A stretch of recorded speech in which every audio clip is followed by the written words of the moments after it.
Hi, I'm Scott Miller. Welcome to this edition of The Brutal Murder of Sandy Miller and the Ensuing Collateral Cover-Up. In the last podcast, we covered the complete screw-up and complete lack of professionalism by the authorities, all of the authorities.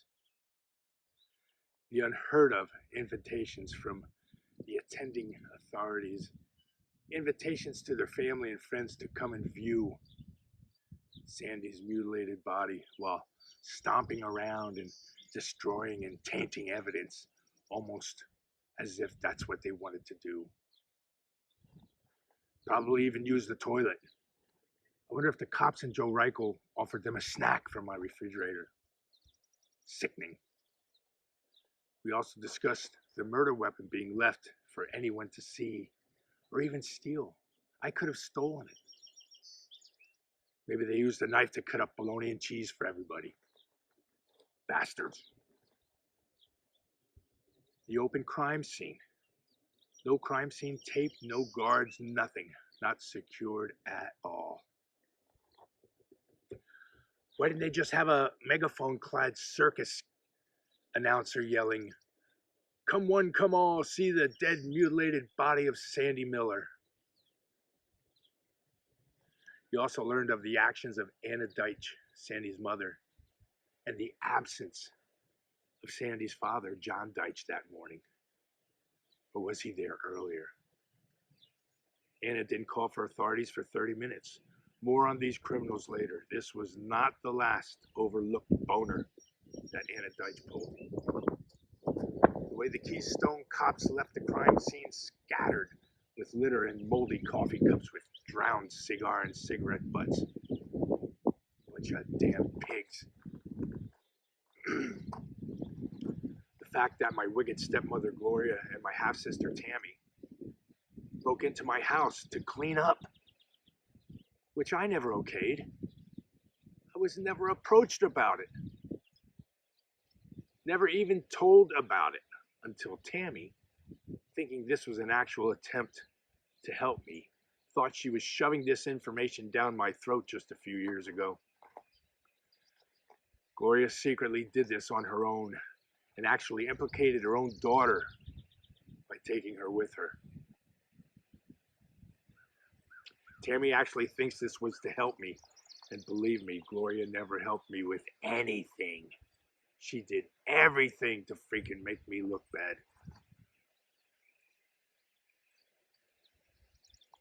I think Gloria was looking for something or making sure of something. Maybe the murderers told Gloria that they might have left incriminating evidence or did something they needed covering up. Who let Gloria and Tammy into my house?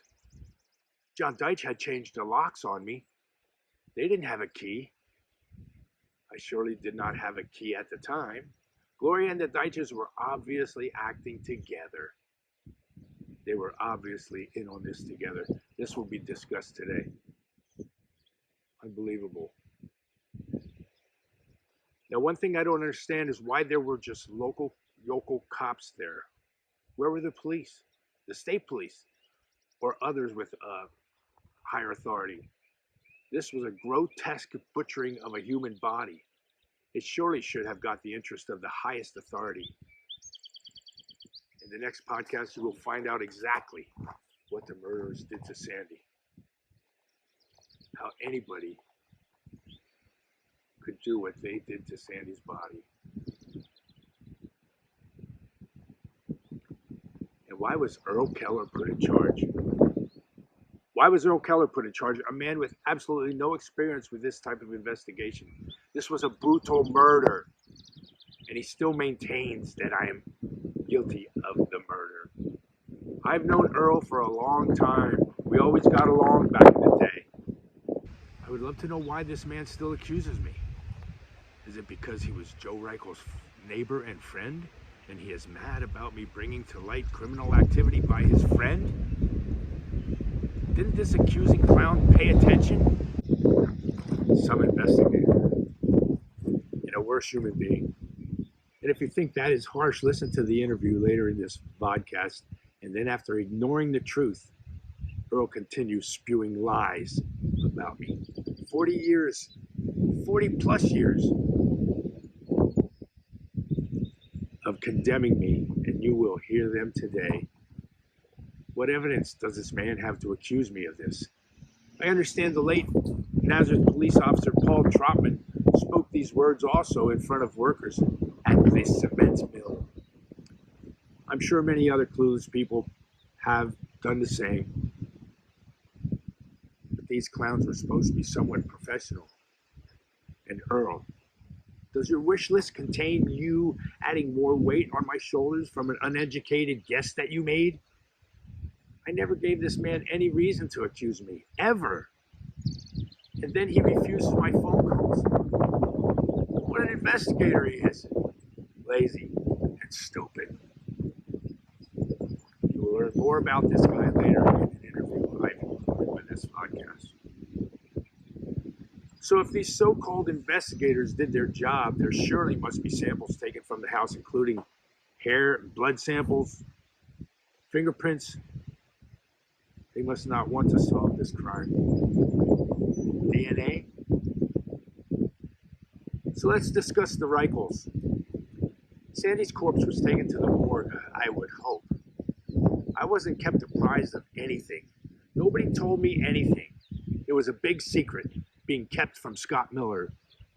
I was her husband. An autopsy was supposedly performed. Not only was I never informed of the results of that autopsy, I, as next of kin, never signed a release for her body to be taken into Reichel's possession. In other words, he stole the body. He stole the body. Not only that, I wasn't allowed to make any decisions as far as her service or burial. I wasn't allowed to pick her gravesite, but I surely had to pay for all of it. Did the Deitches also pay? Did Reichel get paid twice? If not, the Deitches were in on the illegal financial screwing of Scott Miller. Yet another criminal act. I wanted Sandy to be dressed in a gown I had bought for her. John Deitch and Reichel told me no. They dressed her in a Jane Doe costume from Reichel's basement closet. Why? Again, were they ashamed of her and did these things to demean her? Were they punishing her? In other words, Reichel colluded with the Deitches to take over, and I, not knowing my rights, allowed it. You would think a man in Reichel's position would have educated me on my rights instead of taking advantage of a clueless kid. So in the eyes of the law, he stole a body and unlawfully performed a funeral without the next of kin's approval. Imagine!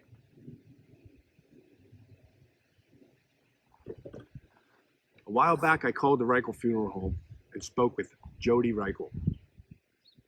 I requested a copy of my bill for the funeral I paid for. I understand funeral directors keep very good records. I never received the bill. I just gave Joe Reichel a check. During this phone call, Jody Reichel read me the riot act for belittling her father on a social media page, a page which I had nothing to do with. She reluctantly took my information, address and such, and rudely hung up on me.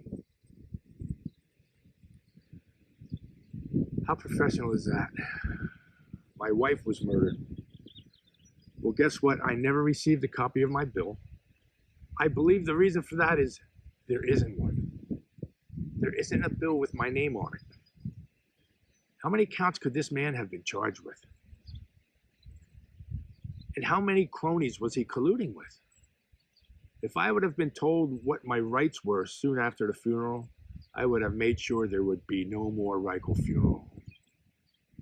I know some of you people aren't happy with that, but this man did me and Sandy wrong.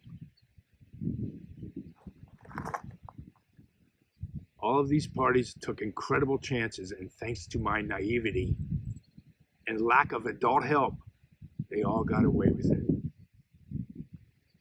know many of you think Joe Reichel was on the up and up, but he surely wasn't for me nor Sandy. He was a good public relations man, like when he and his merry little horn band would go around Easter morning playing at people's houses while they drank beer. But he illegally screwed me, and in return screwed Sandy.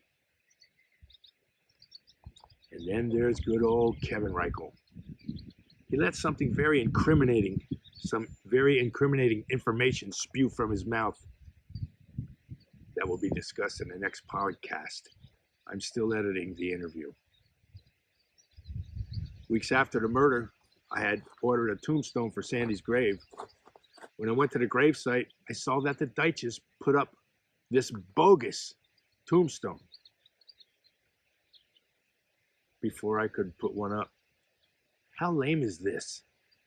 Everlasting love? Is that all they could say? Were they embarrassed of Sandy being their daughter or having their grandchild? She was my daughter's mother, for God's sake. I'm going to have another stone put there. She at least deserves that. Sandy might have done some outlandish things, but she surely didn't deserve the brutal beating and butchering she received, nor the arrogant and unheard of criminal behavior by her own parents covering up the truth. She deserved justice, and everyone attached to the case let her down. Upon seeing this tombstone, I asked Joe Reichel for a clarification on who owned the plot. All he sent me was this note. Notice the note lacks the word your, Y-O-U-R, on the bill. Wouldn't a monument company need clarification as to whose plot that was before placing it on a gravesite? Another crime. I paid for that plot. Is it in my name? How many times did Reichel do these illegal things and get away with it? I still can't believe these people led a full life without being prosecuted. Let's go back to the crime scene for a minute. Someone had suggested I call in an attorney. Don't remember who it was. I called a man named Gus Miletus. I guess this guy was more of a divorce attorney. I had no idea. I was a kid. I only knew him because my brother had done some work for him. He showed up soon after and brought with him ex-district attorney Charles Spaziani, the guy who had his hands in Larry Holmes' business. Here's a quick side note. My half-sister Tammy claims that my father summoned Spaziani for me. Yet another of Gloria's lies. If this was true, my father either had previous knowledge of the murder or was somehow involved, because the timeline just would not have allowed this. And the behavior of Spaziani while involved would have made my father look like an accomplice. Plus, my father was 2 miles down the road and he himself never came to my side. He never said anything about Spaziani to me. Lies. If I had $1 for every time Gloria told a lie, I'd be rich. Gloria knew the murder was going to happen, and we will discuss that later. Anyway, this Spaziani guy just took over. Let's remember, I was 23 years old with absolutely no experience, no adult help. I didn't ask this person for his help, nor did I give him a penny. What the hell was up with that? Yet another very suspicious act. Let me tell you what transpired the next few weeks. John Deitch felt that because he sold me that house, that he was allowed to go there after the murder and lock me out. He actually changed all the locks on my house. He should have been arrested. Where did this moron think this was going to help his cause? This man should have been prosecuted many times over. I told Spaziani about this. He told me to go home and not worry about it. What? My mother-in-law stole my daughter from the crime scene. I'm sure Anna figured, after listening to her husband's evil plan, And if John Deitch was going to try and falsely blame me, the only way they would see their granddaughter was if they gained custody of her. That wasn't happening. In other words, it was more important for the Deitches to try and put the blame of a murder on someone they knew damn well was innocent. And after accusing me, the Deitches might have, in reality, had to continue those lies if a hearing or trial would have ensued. I don't think these dumbasses thought that far. I was their son-in-law and father of their granddaughter, but they would rather lie to protect their own standing in the church and prevent embarrassment than to tell the truth about Sandy's behavior, than to maintain a relationship with their own granddaughter. Imagine the extent they would go to. Incredible. Incredible. Their actions would end any connection with Kelly Marie Miller. Evil. And up until now, these people got away with this amateur, criminal behavior. I again went to Spazzy Annie. Again, he said, go home, don't worry about it. Let them have her. Let them have her. Let them have her. Completely unethical. And since I had nobody to discuss these acts with, I thought for the time being I had better do what he says. This man must have been advised by someone with inside information, knowing that I was easily influenced and pushed around. Someone with a bit more schooling would have never allowed any of this. Hence, there would have been many guilty parties doing jail time. I still can't believe how clueless I was. Embarrassing. If I had a little bit more street smart, many people would be in jail. Well, I got fed up with this crap anyhow. I went to Spazzy Annie's office and told him I didn't want his services anymore. And I hired a reputable attorney, someone who surely wasn't involved in any cover-up. His name was Reynolds Barata. First thing I did was break into my own house. That's when I discovered the filthy mess that the authorities left. What a bunch of pigs. I saw very little signs of investigation. I then went and retrieved my daughter from the house of horror called the Deitch residence. The next thing I did, after hiring Attorney Barata, we requested a meeting with the authorities. I had things to tell them that might help with the investigation. This took place at the courthouse among a dozen suits. All they could do was browbeat me and try to tangle my answers to their questions.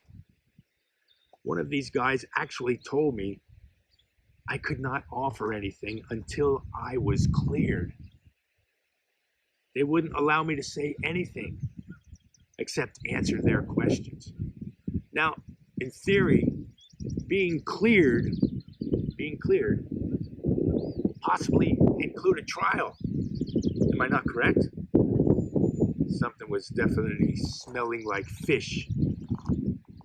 It wasn't long before Attorney Barata said this is bullshit and we left the courthouse.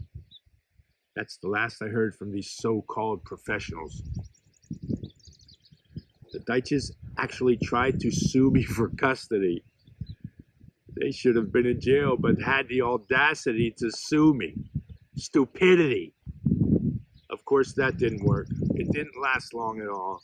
They knew after the lies and their finger pointing, they would never see my daughter again, let alone some of the questions that would have been asked about their criminal activity in the event of a custody battle.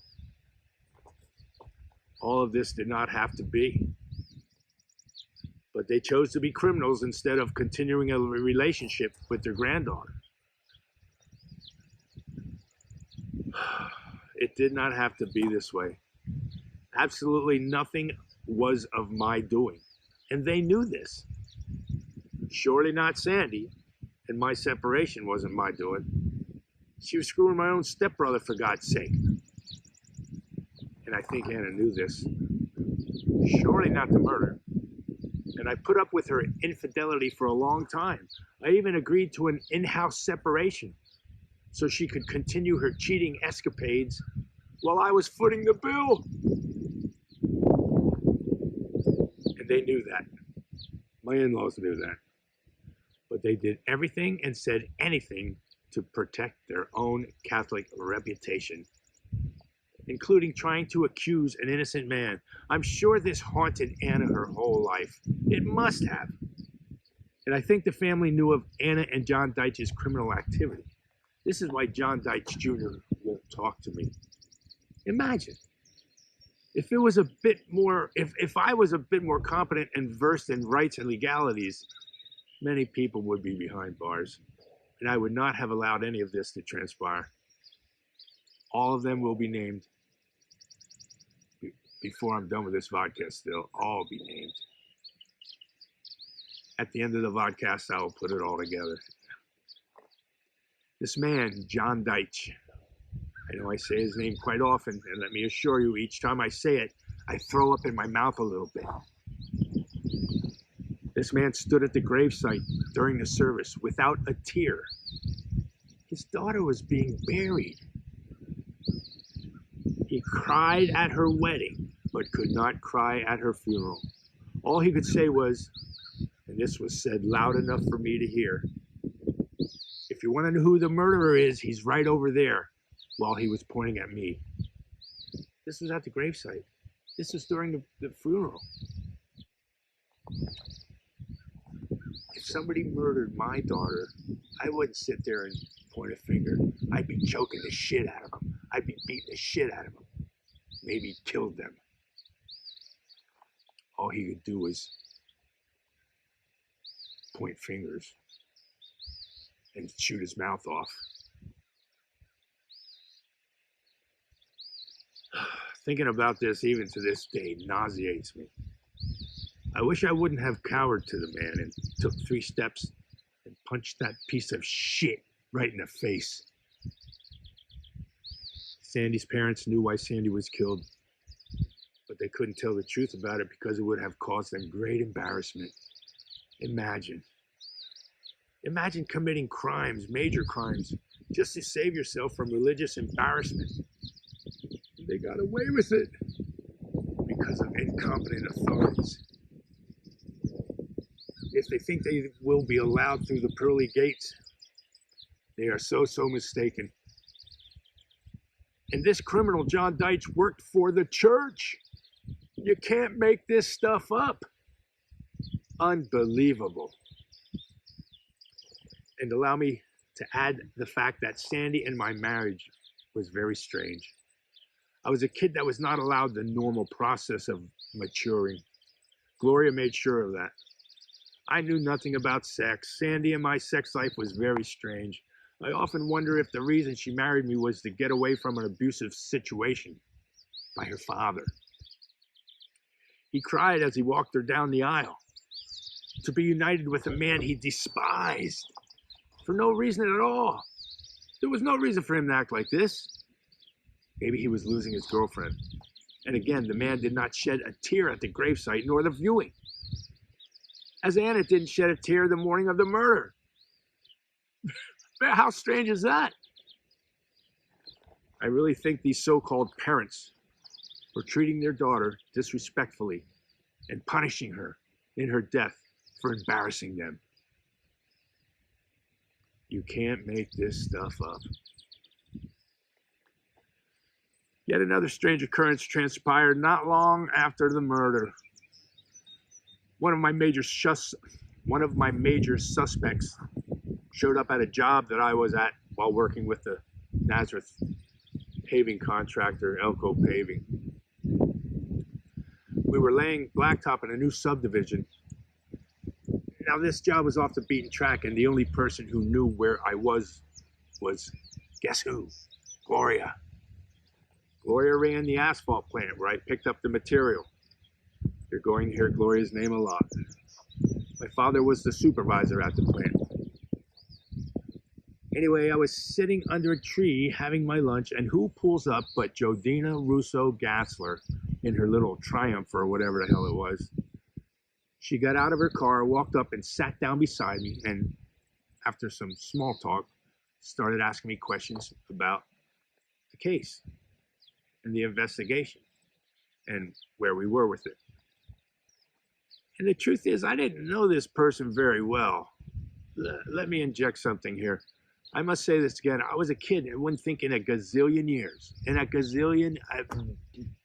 years, that my own so-called family would be involved in such a crime. Who would have thought? For years, I thought it was bikers, or I didn't even know. Anyhow, Jodina sought me out. After asking Gloria where I was, probably planned out earlier, Gloria was always looking for information. When I was with the private detective, she would call him about information and not me. She never talked to me about anything. Anything. To this day, never mentioned the murder ever, but talked to other people about it. Good old Gloria. Jodina and Gloria wanted to know if they were being looked at or not. This woman, Jodina Russo Gassler, Carrie Gassler's ex-wife, whom was also carrying on a long-term relationship with Carrie Gassler at the same time he was having an affair with Sandy.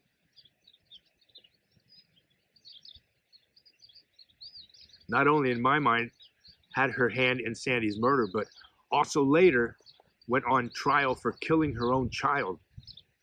Killing her own child. She also went to jail for torturing another one of her children. A red flag for the authorities, you would think? I guess not. Here are some of the newspaper clippings from those events.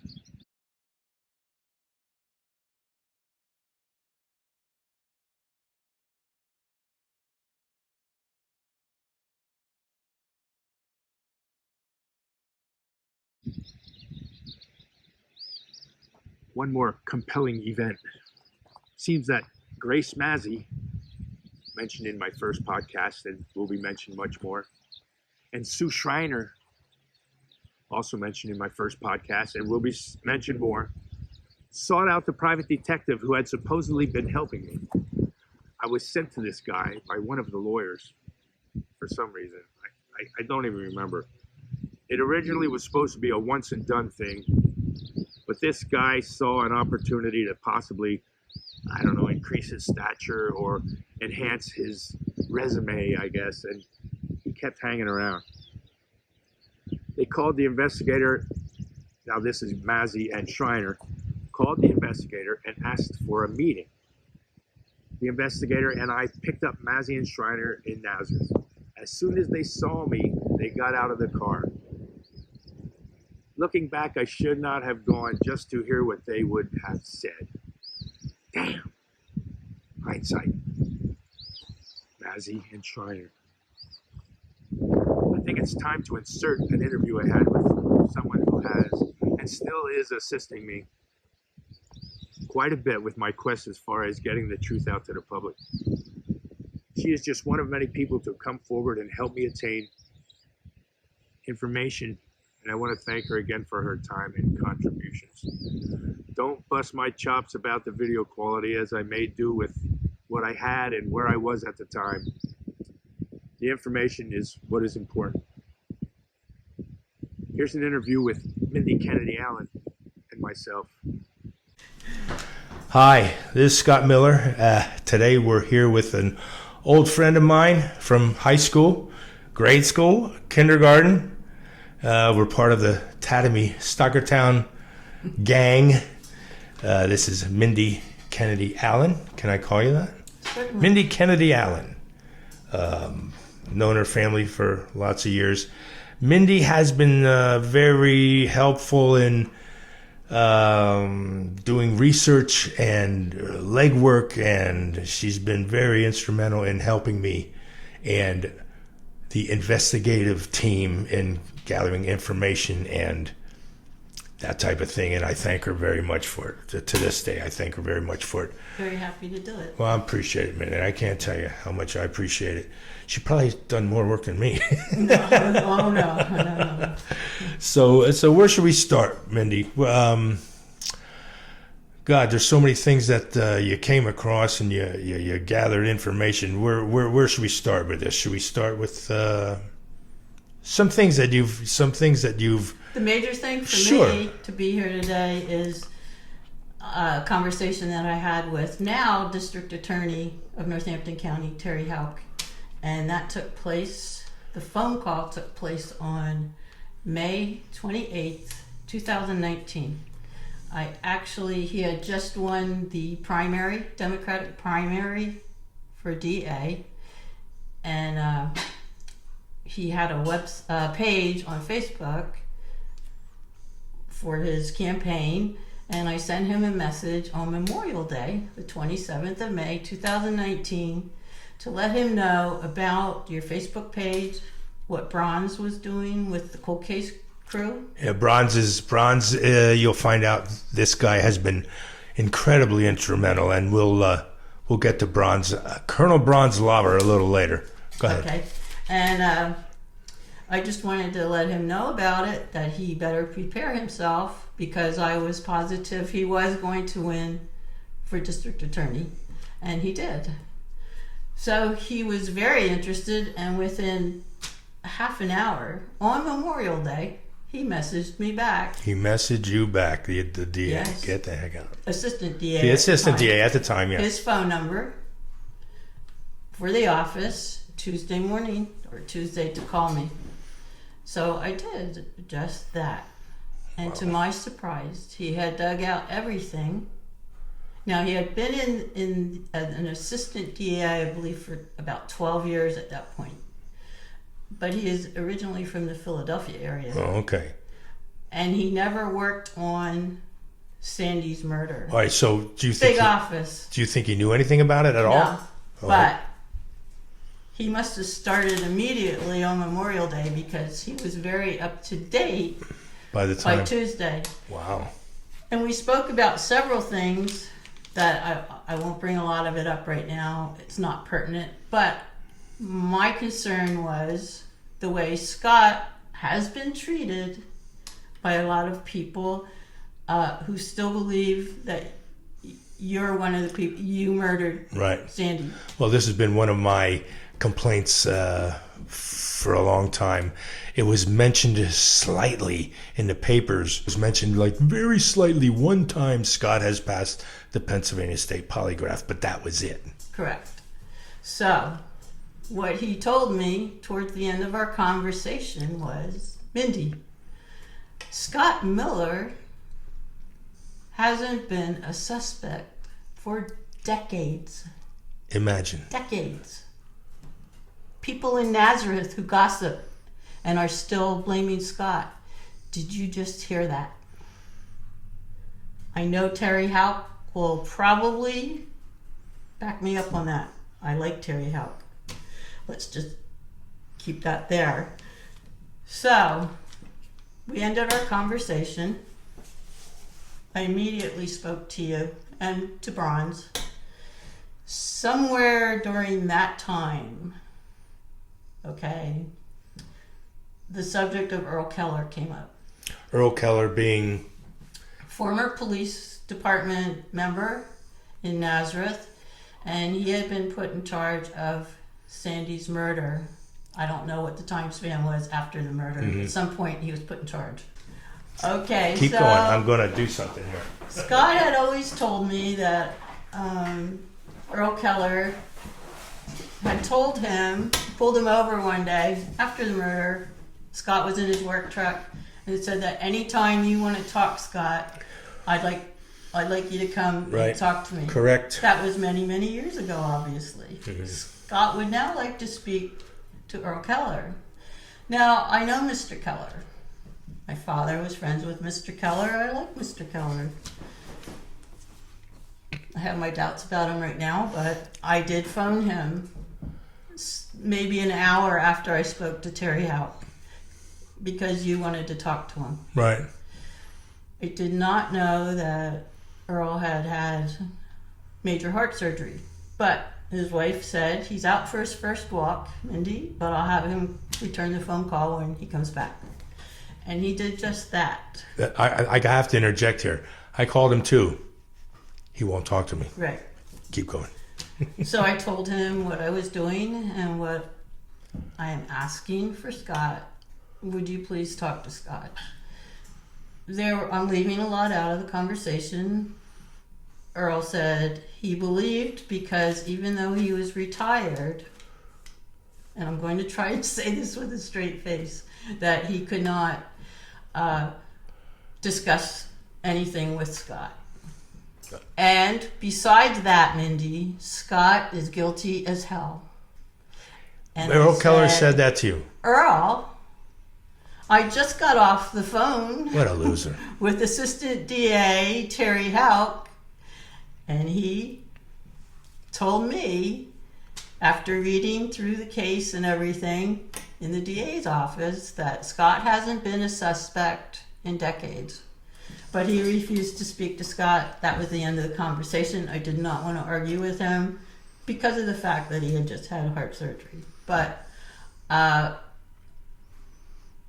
truthfully, I wouldn't admit to being in charge as a Nazareth police officer from back in the day, not now, in charge of the investigation. Because it would have seemed to me, as might I've as well put Barney Fife there. exactly, as I've stated in past vodcasts, it was so messy and so bloody and so amateur.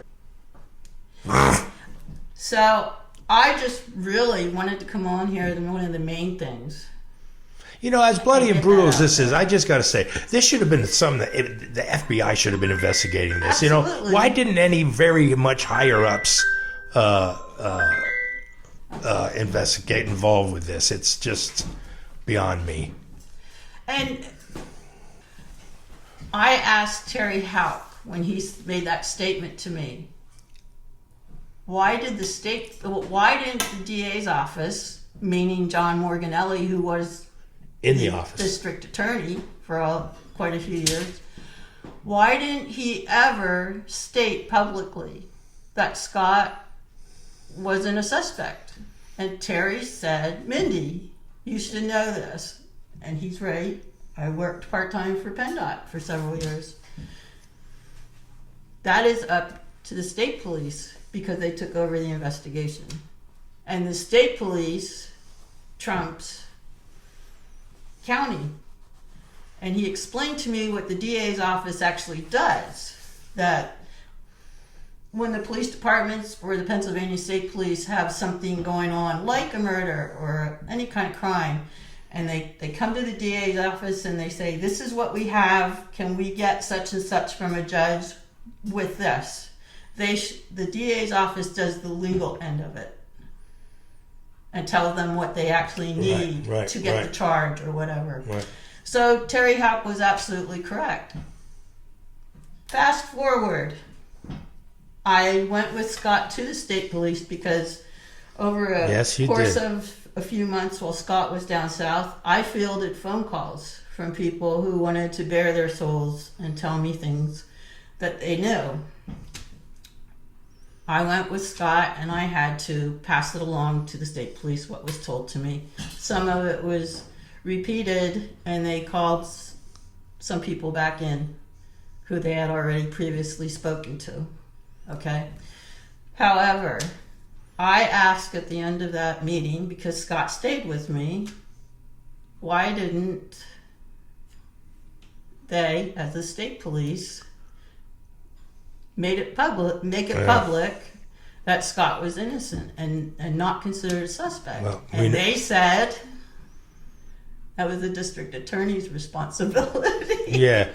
So one's blaming it on the other, and that happened even after Bronze got involved. Again, Bronze, you'll meet Bronze a little later. You're gonna love this guy. So that's just the kind of BS that bull Scott crap. has put up with since 1978, and it's the groups now today should not be doing this. why is this being passed on? Is it the big boy network covering up? Well, something happened. Something happened. Something heinously happened. Something atrocious. Something immoral happened in the beginning of this investigation that put people in a spotlight that they didn't want to be put in. And if the truth come out, there would be some people in some big trouble. Right. And there are two different things being covered up, like you had said in the very first video. That's why I call it a collateral cover-up. Right, and it just, they aren't related, but yet they are, because it's preventing Sandy's murder right from being solved. My in-laws did not help anything because they were trying to hide the embarrassment of all this. Sandy possibly being pregnant, which we're going to talk more about. I think she was. It's just this doesn't really go along with what me and you were talking about, and it will all be discussed. But sometimes I get rolling and I can't shut up. Well, one of the things when I first got to see Scott again, because he had been living out of the area for so long and then back, and once in a while our paths would cross. And of course, when you raced at Nazareth Racetrack. Yeah, and my sister and you crashed. Yeah. Powder puff. Yeah. But anyway, because Scott and I are part of a very small group of kids who went back and forth between Stockertown and Tatamy schools. There were maybe 25 kids in each class. Yeah.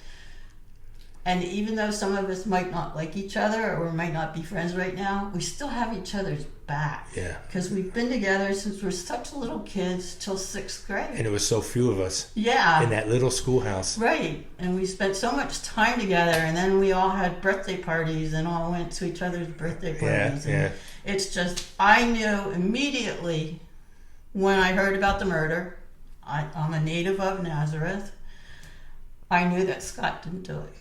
And here's why. Yeah, Scott can have a bad temper, so do I, but I've never killed anybody. If I didn't kill my late ex-husband, you're all pretty safe. And if I didn't kill my stepmother. Anyway, we shouldn't be laughing, but I know. It's true. Where was I? I don't know. You would have never left Kelly in that house. Oh, that's that. Oh, yeah. Never. Nobody. Did anybody ever say that? No. Immediately, because the first, they all watch too many TV shows. They immediately, and here's what I don't get. In real life investigations, of course, one of the first suspects is the husband, spouse. I barely got questioned. You barely got grilled. You didn't even get grilled. I had to ask to be grilled. Yeah. I asked to be grilled. Now you know why the state police took over. And the state police didn't take over until 7 years ago or 8 years ago when I brought this up again. That's when they came to the Nazareth police, took the little box of evidence supposedly that they had, and took over the investigation, because they have to make sure that whatever happened is completely covered up. My in-laws needed it covered up. The coroner wanted to cover it up for my in-laws because it was his clientele, that he was afraid of hurting their feelings. So he I think he buried a fetus, blah, blah, blah, blah. I shouldn't go into that right now, but. No, because I helped search for. That's true. We went to the cemeteries thinking that maybe we could, we do know that there's a Jane Doe and John Doe cemetery in Nazareth. We looked all over, didn't really find anything. Nothing. Hey, I think the fetus was either taken by somebody else before the police were called. That's a possibility, because Anna Deitch didn't call the cops until much later, after she found the body. 30 minutes came out. And where was John Deitch? I don't, he never showed up at the murder scene.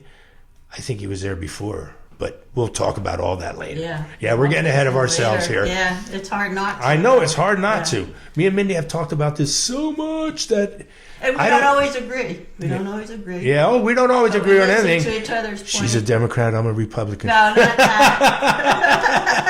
We don't always agree on everything. And as far this as isn't political. and as far as the murder goes, we don't always agree either. Right, but we listen to each other, and then I'll ask you a question to explain it, why you feel that way, Yeah. and sometimes it makes sense, and Right, you'll right. ask me. Well, so much didn't make sense to me until I listened to people like you and Bronze.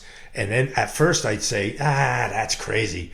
But I'd go home and think, Jesus, that might be, she might be right, and you have to listen to other people because your feet might sometimes, I'm still stupid and naive. I'm still like that. But that's why I was taken advantage of by the authorities. Joe Reichel, you'll hear all about that in this podcast too. So, Did you want to Mindy. bring up about the evidence box in the Nazareth Police Department, the chief of police sitting on the floor? that's later on, but Later I do on? have Okay. I do have evidence of the chief of police at the time of the grand jury said to somebody that the evidence was not given to the state police until I brought this back up. Right, because they had cleaned out, this is the part that I found out about, they had cleaned out the evidence room at the police department in Nazareth, and it hadn't been cleaned for years and years. And at some point, that box of evidence from Sandy's murder ended up in the chief's office on the floor in a corner For years, until the state police went, like when this started. we're taking over. Well, why didn't you do something before? Oh, incredible! I mean, I think it should have been even higher ups. This was heinous. This was ugly. I want to know, and I'm asking because I'm sure there are people from the county, higher ups from everywhere, watching. How can no one be stepping in here? I don't understand it. From the Pennsylvania State Police in Harrisburg, how can this possibly continue? I know why. There has to be enough for another grand jury. Because they are hiding something from the highest level. And the thing is, you don't live here in PA anymore, and Right. we are much different. I love Northampton County. I love Pennsylvania. I'm a Hey, I loved. government. Listen, Yay. I love Joe don't trust Reichel. everybody. But Listen, my grandfather freaking was the treasurer of this town for the longest Right, time. right. He was the general manager of the Trumbauer Company, the quarry. He built houses around here with his lumber, heated them with his coal. I love Nazareth. I'm sorry, man. Now I got to worry about who's looking at me, still thinking, well, man. hopefully after this is out, and Well, I'm hoping this gets anyone out far I enough. speak to, I sure as hell don't want I tell them about the phone call to Terry Houck, and it kind of sets them aback a bit. Yeah, Like, that's good. Really? This is good stuff. Good stuff. If we are done, we think we're done with everything? For now, Listen, yes. Mindy's going to come back later because I'm sure there's stuff that we missed. So I thank her for coming on and wish her well. And I'm going to give her a big hug after I shut this down Yeah, because they I don't want don't nobody to start see that. Like a sure at Penn State, yeah. Yeah, that's my daughter and my granddaughter went to Penn State. So Okay. adios, everybody.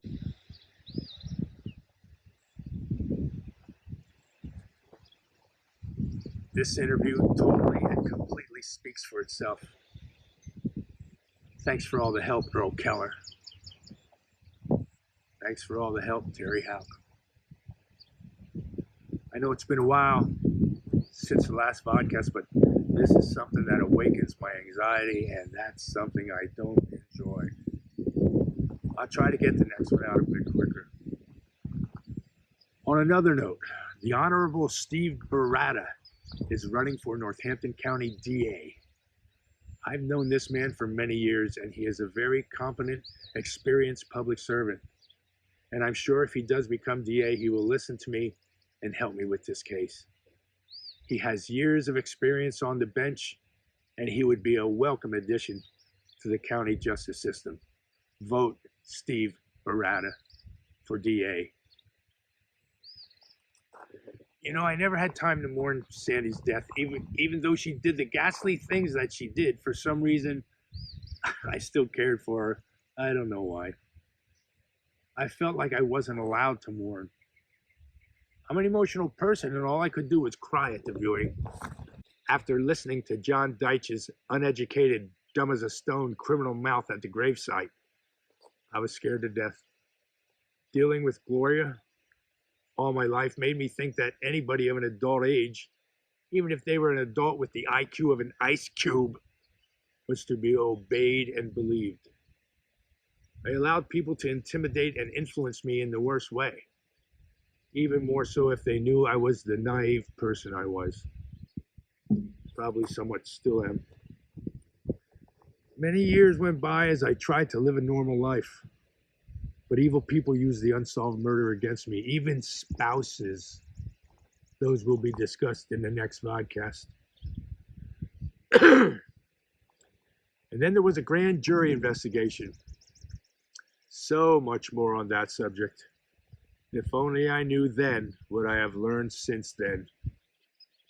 There might have been some arrests. I think. Then some years ago, incredible new information surfaced. That's where we will pick up on the next Vodcast. Unless I come across any untold notes I have kept over the years. I'm not out to get physical redemption or revenge as it may be. Hopefully the guilty are sweating as they wake each morning and remember that they were involved and or conspired and or covered up and or carried out the brutal, bloody torture of Sandy Miller.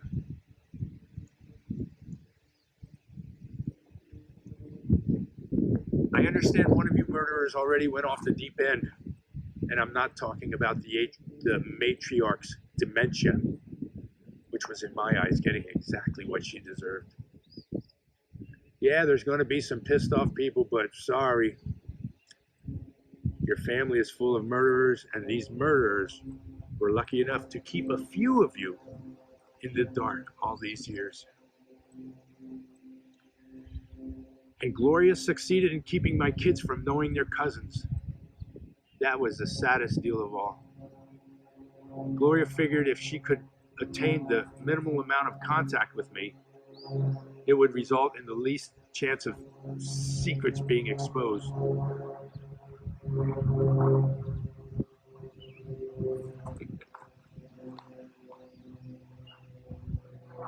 Again, some things I say